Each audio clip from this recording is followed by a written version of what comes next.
So basically, in retrospect or 2020, hindsight is 2020, right? So in November 2016, when I was giving birth to my second child, a month later, I took a project management exam.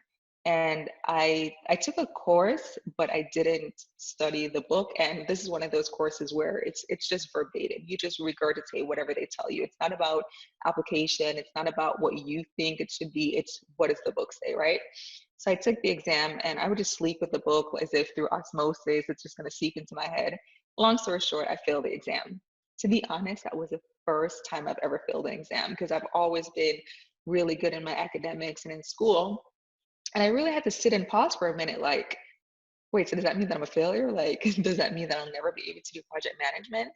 And when I really thought about it, I told a lot of people because what I realized is that whenever something happens to you and you stay in isolation, that makes it even worse because now you're just dealing with all these negative thoughts.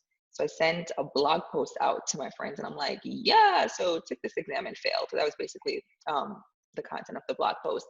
But the reason for doing that is we like to define or circumstances or situations or experiences as who we are. I am a person. I am not defined by getting a project management certification. So, what happens with your failure is what I think is most important.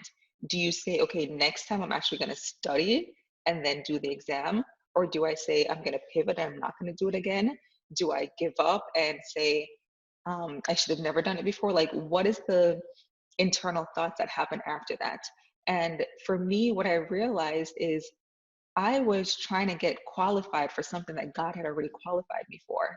So, I already knew that I was supposed to be doing project management. I knew I was supposed to be doing consulting and coaching, but here I was trying to get a certification so that I can have PMP behind my name just to prove to other people that I knew what I was talking about. But I was already doing project management at work. I was already doing project management with my clients. So why did I feel that I needed these three letters? So for me, it was actually a successful part of my story because now I realize that I don't need to try to get credentials or I don't need someone else to approve of me, right? So, based on this story, if you had a situation, I'm not saying don't get the exam, go back, study hard, work your tail off and get the exam if this is certification that you want. But I think what's important is your why.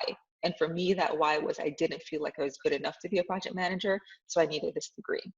And I'm just going to be 100% honest. That's why I did it. I didn't feel like I had the credentials. I didn't feel like people should be listening to me on project management, even though people were already paid me to do it. And that's why I did it. So when I failed, I was like, it was like a wake up call for me.